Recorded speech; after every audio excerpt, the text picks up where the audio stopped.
especially if you have a dyslexic kid. You might be tempted to use summer break as a way of making academic gains. But in this video, we want to encourage you to use summer as a real break. Got me diagnosed when I was in third grade, and it was the most relieving day of my life because I finally had like kind of a place to hang my hat and say, see, I told you I'm not lazy, definitely not stupid. I just learned differently, and like that's totally okay. We dyslexics, we were often, just set up for failure because, we were given books and tasks that really are not appropriate for the level that we were at. So how do you expect anyone to be open to learning when their entire relationship with reading, with learning, is physical pain? Wish I had understood when I was younger that the fact that my brain worked differently than people meant that I would be good at things in ways that other kids were not going to be good I at. just assumed I can't be dyslexic because letters don't jump up and down for me. Dyslexia is not a disorder. It is not a disease. Once you sort of own it and embrace it, then you can have the power to deal with it. It's sort of empowering and also enriching to the whole community. To those who don't understand what dyslexia is, that it's not a negative, it's not a problem, it's like we keep saying superpower. Hey everyone, we're Nick and Sonia, and this is Dyslexia Journey. And today we want to talk about summer break. That break that, I guess in the Northern Hemisphere it's summer, but the sort of largest break in the school year that kids usually have between one academic year and another, and how having a real break, perhaps particularly for your dyslexic kid, is really important. And we're going to share with you, it's really our take on this, so it's going to be a pretty quick video here, but we're just going to share a little bit with you about why we think that's so important, and then just a couple tips at the end too about how to approach break. Yes. So to jump in, one top reason why an extended break is so important, especially for your dyslexic child, is to give you a chance to connect with your child. And this is because during the school year, especially with a child with learning differences like dyslexia, necessarily a lot of the time that you spend with your child is going to be around academic type things, helping them with homework, helping them deal with the stress from school, helping them deal with the school itself. And there's usually not a lot of time for just really relaxed, connective activities with your child. Right. And of course, we want you to have that during the school year as well, but it's definitely easier when, there isn't the full school day happening and homework happening in the same way and that kind of thing. And just to add, like also if you are forcing them to do something and they sort of need a break, which we'll get into the aspects of why, they might feel like they're forced in a second here, but if you're forcing them to do that, that's also like almost like more of a break in connection. And so that's important to keep in mind too. Sort of it's like a chance for you to have the more relaxed attitude even than normal. Like hopefully you're able to have some of that during everyday time, but summer is or whatever that break is for you, the academic break in the year is like really great time for that. And then the second reason that we see for why summer break or the academic break between school years, it can be so important, is in order to prevent burnout. And this can be true for any kid, of course, but because there is a lot of time, right? There's a lot of time that the kids are spending at school or doing homework and even other activities. But for dyslexic kids, it can often be especially true because they do tend to be more burned out. We've talked in many other videos about how they are actually, having to often expend a lot more energy than other kids to do the tasks simply because it's requiring, something that's not really in their learning style that they're trying to learn and to do in their natural way of learning. And so they are going to have a tendency to have more burnout anyway. Yeah. And I think we often talk about really any child needing recovery time from school.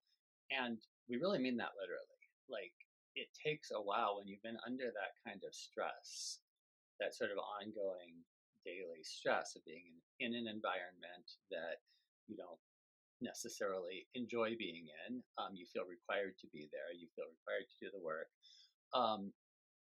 It really does take time to really have. You really need a full break from that environment and everything associated with it in order to recover sometimes your interest in sort of natural learning interests. And in addition to recovery from school burnout, everyone needs some amount of downtime as well.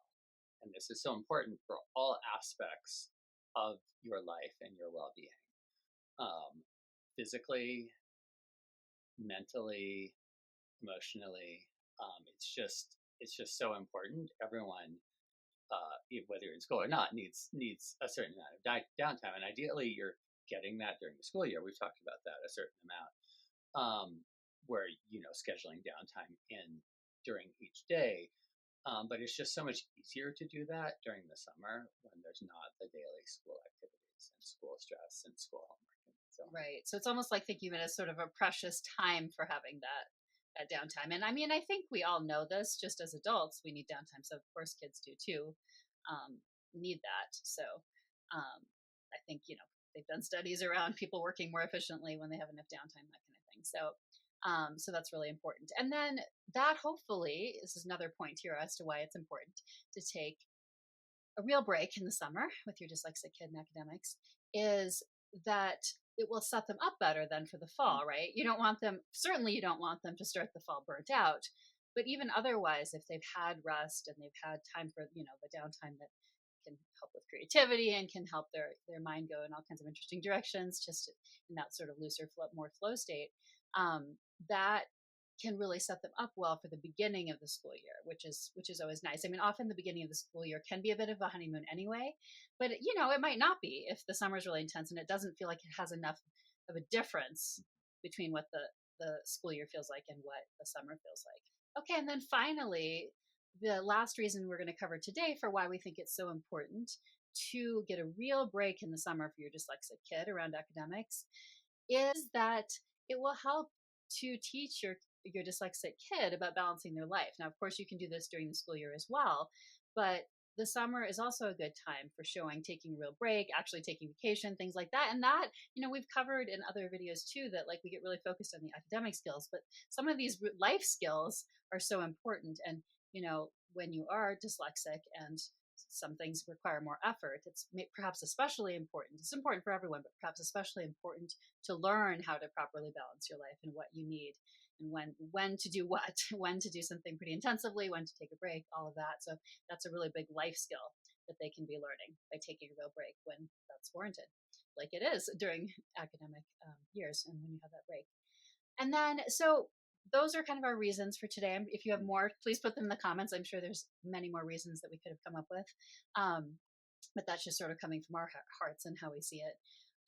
So what about, because I remember hearing this, possibly even growing up. I don't know when I heard it exactly, but I remember hearing over the years that kids sort of like a fretting in schools and by teachers and talk about kids losing academic progress over the summer. There's this that and so it made me wonder about that. So we did look up just a little bit to see what's known about that supposed or real phenomenon of kids losing progress over a big break like that. Yes, I have some answers to that. There are actually quite a few studies on the effect of extended vacation time on school children and whether they lose academic skills during that time and so on. And so, I say there's hundreds of studies out there, but I just want to summarize the findings from two of them that I thought were particularly interesting. Okay, so the first study that I found particularly interesting is by S. Helf, M. Conrad, and B. Algozine, called Recouping and Rethinking the Effects of Summer Vacation on Reading Achievement, which was published in the Journal of Research in Reading in 2008. And I'm just going to quote directly from the abstract of the article here because they summarize it pretty well. So they say the purpose of this study was to analyze the effects of summer vacation on early literacy skills of young children. Participants included rising first and second graders, most of whom were at risk, struggling readers. And here's the key point. No evidence of summer setback was evident for this sample of children. In fact, gains in reading, or recoupment of any losses, were more common in children performing at lower levels than for those with higher scores at the end of the school year.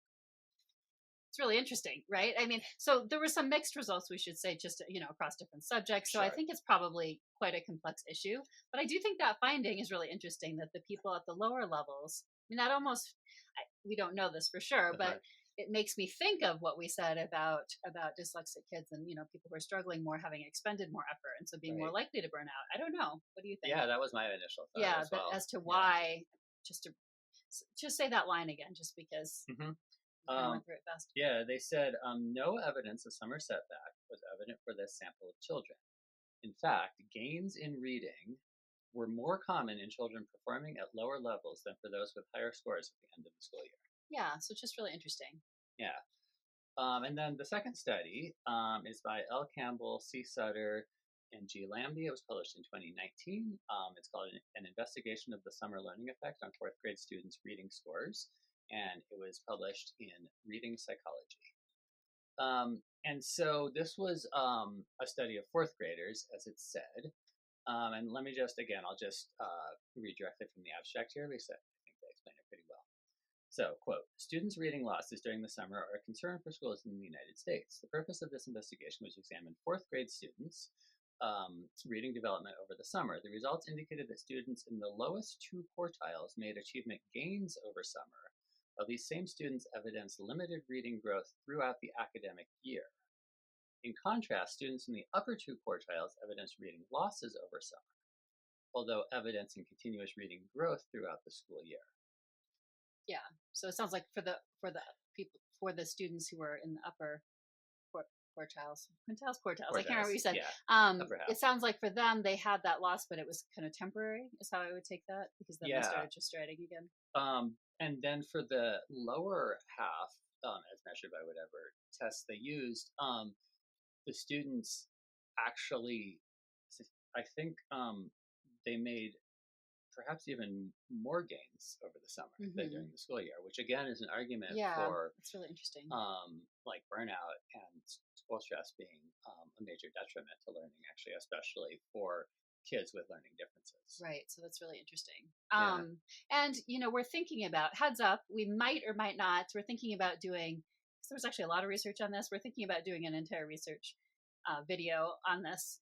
So you might see that in the future. So keep an eye out for that. But let's move on to just a few tips that we have in sort of thinking about all this, because I don't think it's also, we're not trying to say it's all cut and dried. And as we always say, to go with your own intuition, your own kid, that kind of thing is like also involved. So we're just going to distill this into a few tips that we have right now, or strategies. Okay. First tip is don't stop reading to your kids. If they're interested, continued reading to them is never a bad thing. Right. I mean, we're sort of assuming here that either you would be starting a practice or have already done one that's more around connectiveness. It's not like it feels academic. It's more just something that you like to do together for the story and for the connection. Yeah. So we're not recommending that you like drop anything related to reading altogether during the summer. Right. And so a second tip is, we're a big fan of using embedded opportunities. That just means sort of natural opportunities for reading that crop up. But keeping in mind, perhaps especially for the summer, that sometimes that can turn into like feeling like, oh, this is a big opportunity, we have to do this. And like, you don't want that kind of energy with it. It should feel really natural. So like if you're like, oh, what's that menu item there? Could you tell me or something? And they don't, like, you don't need to be insistent about that at all, right? But like, I guess what I'm trying to say is, just because we said, oh, try to have a break from academics, you don't have to. I mean, you can certainly use natural opportunities as they come up, even if you're taking a complete break from tutoring and from anything else like that. Yeah, and a couple of things we've talked about in the past in terms of embedded opportunities are things like if you're cooking with them, having them read something from the recipe. If you're shopping, have them try to find a certain item. If you're at a museum, they could identify a few words on the placards or whatever. Right. And there's many others too. Yeah. So and so another tip that we have, and this is sort of around what I just mentioned, because maybe they do continue tutoring. So what if they do? Like, is there a way that it could maybe feel a little different from the school year? Whether that's that it's less often, or maybe you talk to the tutor and you say, could could we have the summer feel a little different because maybe there's less practice that they do, but they're still touching base? Perhaps you intuitively feel like it really would be good for your kid to touch base, and they really like their tutoring sessions anyway, that kind of thing. But you also feel like they need more of a break, so maybe they could, have less practice between, and it'd be more like that's their time to touch base with reading. Or perhaps the tutor can do things a little different, do sort of activities that are a little more embedded themselves or fun with them, to keep it up, during the summer. So again, it's not that we're saying for sure don't do any tutoring. That's not the intention here at all. It's really more around making sure the break is really happening, whatever else is going on. Yeah. And that kind of leads into our final tip for how to help your dyslexic kid get a break over the summer is really let them take the lead on anything that feels really just let them take the lead on everything. If they're interested in reading, if they pull out a book and start trying to read it themselves, that's great. If they don't want to work on that at all and they need a total break, that's great too. Mm-hmm. And I think the key is here to try to find out. Obviously that looks a little different at different age levels, but like if you see they're like, oh, I have to do tutoring, I thought I wasn't doing school this summer or something, like that's a big clue, right? Or you could ask them, you could say, hey, we're thinking of doing this for tutoring. Or maybe you say, we're thinking of having you not do tutoring this summer, and they're like, oh, I can't see whatever the tutor's name is anymore. I mean, so don't make assumptions. I guess the key is don't make assumptions with that, and try to ask them and figure out what they're thinking for the summer, so that you can base the decisions on what they're thinking of as actually a break versus not. So that's an important thing to keep in mind as well.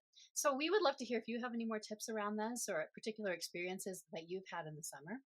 And also, we really love it when you share ideas for topics with us, or when, if you have any particular questions. We sometimes occasionally do an episode where we answer viewer questions and listener questions. So if you have those, you can go ahead and send that to us at our email, which is parentingdyslexiajourney@gmail.com. Again, parentingdyslexiajourney@gmail.com. And whenever you're watching this, if it's the right time for that, or you can think ahead to when your next break is, we hope you have a wonderful break.